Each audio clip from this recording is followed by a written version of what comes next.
Welcome back students, आप सभी का स्वागत है ट्रेंड्स एजुकेशन के चैनल पे। तो इस वीडियो में हम बात करेंगे इस बिजनेस ऑब्जेक्टिव की। क्या दिया गया है बिजनेस ऑब्जेक्टिव, ठीक है। तो नॉर्मली हमने जो है अभी तक काफी वीडियो बना रखा है इस सबके ऊपर, और लास्ट वीडियो में हमने देख लिया था एक टाइप का डिस्टिंग्विश की तरह जो एम्प्लॉयमेंट था और प्रोफेशन था उसके ऊपर। तो इस वीडियो में हम बात करेंगे इस बिजनेस ऑब्जेक्टिव की, क्या दिया गया है बिजनेस ऑब्जेक्टिव इसके बारे में। नॉर्मली इसके अंदर दो बिजनेस ऑब्जेक्टिव दिया है, पहला इकोनॉमिक ऑब्जेक्टिव और दूसरा सोशल ऑब्जेक्टिव, ठीक है। ये दो अगर खत्म तो आपका बिजनेस ऑब्जेक्टिव भी खत्म हो जाएगा, ठीक है। तो देखते हैं क्या दिया गया है बिजनेस ऑब्जेक्टिव में। पहला जो दिया गया है वो नॉर्मली दिया है इकोनॉमिक ऑब्जेक्टिव, ठीक है। तो इकोनॉमिक ऑब्जेक्टिव में क्या क्या दिया गया है, पहला जो है अर्निंग प्रॉफिट। देखो इकोनॉमिक से रिलेटेड इन द सेंस कि किससे रिलेटेड होता है, मनी से रिलेटेड होता है, ठीक है। इकोनॉमिक का मतलब ही मनी से रिलेटेड होगा। तो पहला तो जाहिर सी बात है वही आएगा। अब देखो यहाँ पे business objective in the sense की इकोनॉमिक से रिलेटेड विथ मनी, लेकिन ये भी रिलेटेड किससे, इस बिजनेस से। तो बिजनेस से रिलेटेड है तो जनरली उसमें क्या आएगा, ये अर्निंग प्रॉफिट ही आ सकता है। तो आप याद रखना, ठीक है। तो अर्निंग प्रॉफिट में क्या दिया गया है उसके बारे में हम डिस्कस करते हैं। देखो profit is required for survival of the business and for its growth. तो क्या बोला गया है कि अगर प्रॉफिट ना हो तो बिजनेस आगे बढ़ ही नहीं सकता। प्रॉफिट होगा तो बिजनेस आगे बढ़ेगा और कुछ कमाएगा। तो वही बोला कि प्रॉफिट जरूरी है बिजनेस के संघर्ष के लिए, ठीक है। सर्वाइवल का मतलब क्या होता है, संघर्ष, संघर्ष करना, ठीक है, इस बिजनेस के और उसके ग्रोथ के लिए। दूसरा है सर्चिंग न्यू कस्टमर। देखो searching new customer in the sense कि बिजनेस काम तो कर रहा है लेकिन हर समय एक ही कस्टमर आए जरूरी तो नहीं है। तो बिजनेस भी क्या करता है, एक जगह पे अगर अपना वर्चस्व जमा लिया तो उसके अलावा जो है और भी जगह पे जाता है जहां पे वो अपने न्यू कस्टमर के साथ डील कर सकता है और ज्यादा से ज्यादा ये प्रॉफिट को कमा सकता है। तो देखो business organisation have to work hard to create new customer and also maintain the existing customer. तो क्या बोला गया है कि नए नए कस्टमर को तो ढूंढते ही रहना चाहिए, लेकिन इस नए कस्टमर के चक्कर में ये जो एग्जिस्टिंग कस्टमर है, मतलब जो ऑलरेडी कस्टमर बन चुका है, उसको भूल ना जाए। उसके बाद बात करते हैं तीसरा इनोवेशंस। अब इनोवेशंस का मतलब होता है आविष्कार, इनोवेशंस का मतलब होता है आविष्कार। तो आविष्कार यानी कि बिजनेस के अंदर हमेशा नए नए तरीके आते रहना चाहिए ताकि मार्केट में कंपटीशन बनाए रखे और न्यू न्यू प्रोडक्ट्स मिलते रहे लोगों को। तो देखो इन्वेंशन भी कैसे होगा, देखो इट इज अ डेवलपमेंट और positive changes which result into improvements in product और process of production. It has to spend money on R&D, R&D मतलब research and development, market survey, use of technology etcetera. तो innovation का मतलब क्या है कि यहाँ पे जो डेवलपमेंट हो रहा है वो भी क्या होता है, डेवलपमेंट की वजह से पॉजिटिव चेंज आता है, डेवलपमेंट की वजह से पॉजिटिव चेंज आता है मार्केट के अंदर। और नॉर्मली जो इनोवेशन हो रहा है, इनोवेशन की वजह से क्या होता है, इंप्रूवमेंट होता है प्रोडक्ट का अंदर, ठीक है। जो भी प्रोडक्शन हो रहा है उसके तहत इंप्रूवमेंट होता है ये प्रोडक्शन का। और ज्यादा से ज्यादा जो बिजनेसेस है ऐसे पैसे को इसके ऊपर खर्चा करे, किस पे, R&D पे, रिसर्च एंड डेवलपमेंट पे। रिसर्च जितना होगा, जितना डेवलपमेंट होगा, उतना ज्यादा बेटर होगा, उतना ज्यादा कंपटीशन होगा, दैट्स ऑल। जैसे कि मार्केट सर्वे करते रहना चाहिए, नए नए टेक्नोलॉजी को यूज करते रहना चाहिए, ये सब आता है इनोवेशन के तहत। आगे की बातें हम करते हैं जो है best possible use of resource. देखो best possible use of resources का मतलब है ऑप्टिमम लेवल का यूज करना। Optimum level in the sense क्या होगा, ऑप्टिमम लेवल का मतलब होता है मैक्सिमम। ऑप्टिमम लेवल का मतलब क्या होगा, मैक्सिमम। तो इसे याद रखना, बेस्ट पॉसिबल का मतलब जो रिसोर्सेस है वो मैक्सिमम तरीके से यूज करे। अब रिसोर्सेस का मतलब क्या होता है, नॉर्मली रिसोर्सेस का मतलब क्या होगा, नॉर्मली देखो कि रिसोर्सेस का मतलब क्या क्या हो सकता है। अगर मैं बात करूं रिसोर्सेस की तो इसमें हम देख लेते हैं कि रिसोर्सेस जो है क्या होता है। नॉर्मल हम रिसोर्सेस, ठीक है, रिसोर्सेस में नॉर्मली दो टाइप आएंगे। पहला जो होगा एक ह्यूमन फैक्टर से रिलेटेड होगा, ठीक है, पहला जो होगा ह्यूमन फैक्टर से, और दूसरा जो होगा नॉन ह्यूमन फैक्टर, ठीक है। तो पहला होगा ह्यूमन फैक्टर और दूसरा होगा नॉन ह्यूमन फैक्टर, ठीक है। अगर मैं ह्यूमन फैक्टर की बात करूं मतलब इसमें जो इंसान काम करते हैं वो लोग आ जाते हैं। इंसान जैसे कि एक लेबर, जैसे कि एक लेबर, एम्प्लॉय, ठीक है, एम्प्लॉय, मैनेजर, ठीक है, मैनेजर, जैसे एक ओनर, ओनर भी आ जाएगा, कॉम्पिटिटर, ठीक है, ओनर कॉम्पिटिटर, तो ये सब क्या है, ह्यूमन से। ह्यूमन मतलब ये हो गया रिसोर्सेज के तौर पर human factor. Non human factor का मतलब, non human factor in the sense कि इसमें कोई ह्यूमन मतलब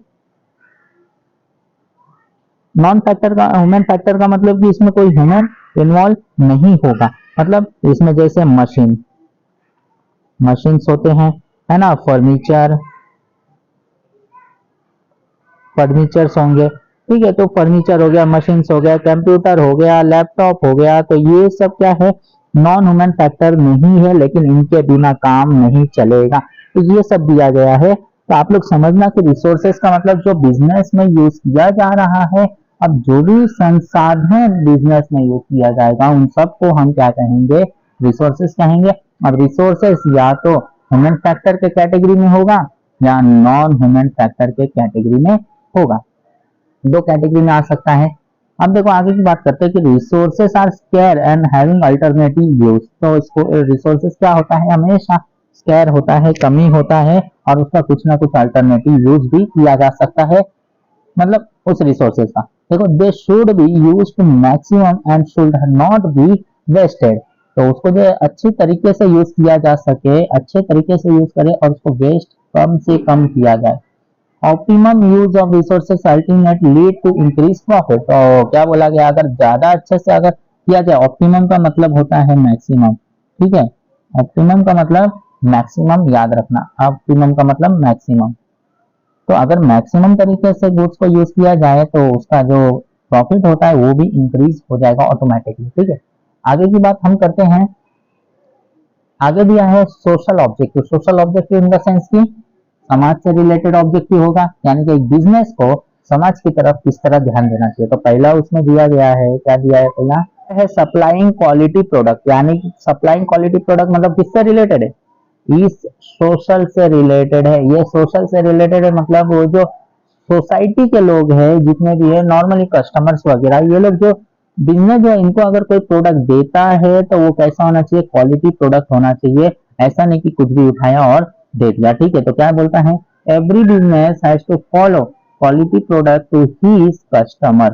quality means a combination of purity, safety, durability, utility etcetera.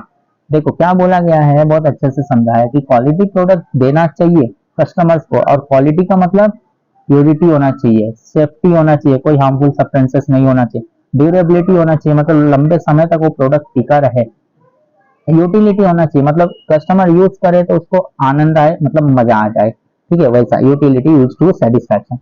दूसरा क्या बोलता है, अवॉइड अनफेयर ट्रेड प्रैक्टिसेस। अब अनफेयर ट्रेड प्रैक्टिसेस का मतलब गलत तरीके से गुड्स को बेचना, गलत तरीके से सामान को बेचना, that is known as unfair trade practices. तो उसको क्या करना चाहिए, अवॉइड करना चाहिए, क्या करना चाहिए, अवॉइड करना चाहिए।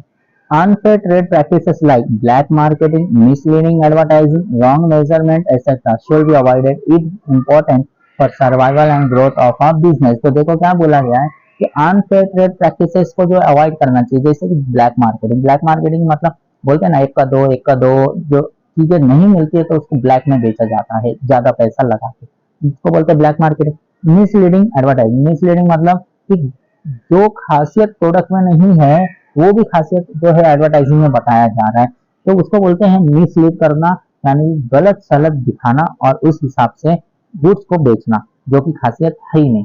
रॉन्ग मेजरमेंट का मतलब, रॉन्ग मेजरमेंट मतलब देखो जैसे कि कोई भी प्रोडक्ट आप लो, अब प्रोडक्ट के पीछे देखो एक वेट चार्ट लिखा रहता है, अगर आप देखोगे वेट चार्ट लिखा रहता है, प्रोटीन इतना है, कार्बोहाइड्रेट इतना है ना, प्रोटीन इतना है, कार्बोहाइड्रेट इतना है, तो ये सब जो है वेट चार्ट कहलाता है। तो ये सब क्या है, अगर गलत तरीके से दिखाया जा रहा है तो वो क्या है, गलत है, तो ऐसा नहीं होना चाहिए। उसके बाद देखो क्या बोला गया है, वो सब अवॉइड करना चाहिए, और ये सब इंपॉर्टेंट है, क्यों, क्योंकि बिजनेस का ग्रोथ और सर्वाइवल इसी के ऊपर डिपेंड है। अगर गलत करोगे एक समय तो देख लोगे, लेकिन लंबे समय तक बिजनेस नहीं चल पाएगा। ये हो गया। उसके बाद तीसरा दिया एम्प्लॉयमेंट जनरेशन। एम्प्लॉयमेंट जनरेशन क्या होता है, देखो क्या बोला गया, एम्प्लॉयमेंट जनरेशन मतलब ज्यादा से ज्यादा एम्प्लॉयज को जॉब्स क्रिएट करना और उनको जो है ज्यादा से ज्यादा एम्प्लॉयमेंट क्रिएट करना। तो ये कैसे होगा, नॉर्मली जैसे बिजनेस डेवलप होगा वैसे एम्प्लॉयमेंट जनरेशन भी होगा। क्या दिया, business is a socio economic institute. business should create job for skilled and unskilled person.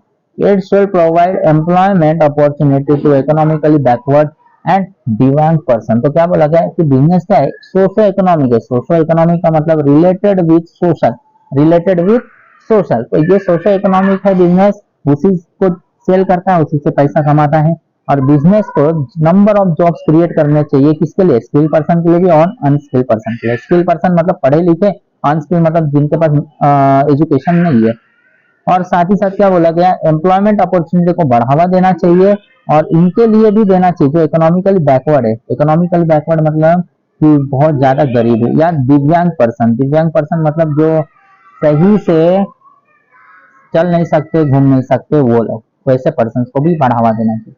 तीसरा दिया गया है वेलफेयर ऑफ एम्प्लॉयज। वेलफेयर मतलब कुछ अच्छे काम वगैरह करना एम्प्लॉयज के लिए। देखो, skill and unskill worker are the part of the society. ये नॉर्मली आप सभी को पता है कि सोसाइटी क्या होता है। देन स्किल हो या अनस्किल हो, सोसाइटी का ये दोनों क्या है, पार्टी है। So if employ are properly taken care, it being welfare to the society. सीधी सी बात बोला गया, अगर एम्प्लॉयज को अच्छा कर रहे हो, एम्प्लॉयज के लिए प्रॉपर केयर रख रहे हो, तो ये क्या है, सोसाइटी का बेनिफिट है, सोसाइटी में वेलफेयर क्रिएट कर रहा है business. This can be achieve by providing fair and regular remuneration, good working condition, impartial personnel policies, offering incentives etc. ये सब कैसे होगा, ताकि वो एम्प्लॉयज को जो है फेयर एंड रेगुलर रेमुनरेशन देगा। रेमुनरेशन का मतलब होता है सैलरी और वेजेस। रेमुनरेशन का मतलब क्या होगा, ये पहले भी बताया है मैंने कि सैलरी और वेजेस, ठीक है, ये रेमुनरेशन कहलाएगा। तो याद रखना, रेमुनरेशन का मतलब। और गुड वर्किंग कंडीशन होना चाहिए। गुड वर्किंग कंडीशन होगा तो अच्छा लगेगा उनको काम करने में। और पर्सनल पॉलिसी में अच्छा होने से, पर्सनल का मतलब होता है जितने भी चीजें बिजनेस से रिलेटेड होता है वो पर्सनल में आता है, ठीक है। तो एम्प्लॉयज भी किस में आते हैं, पर्सनल में आएगा। ऑफरिंग इंसेंटिव्स वगैरह, कुछ गिफ्ट वगैरह दे देना, पैसे में हो या नॉर्मली हो।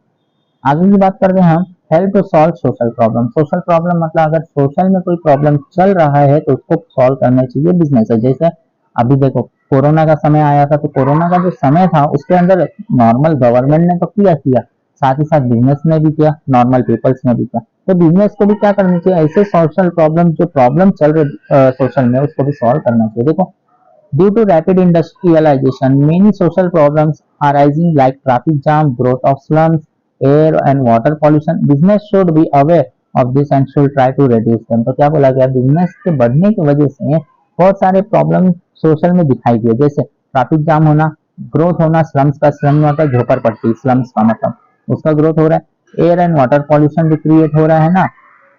तो ये सब जो है बिजनेस को ट्राई करने चाहिए ताकि वो कम हो।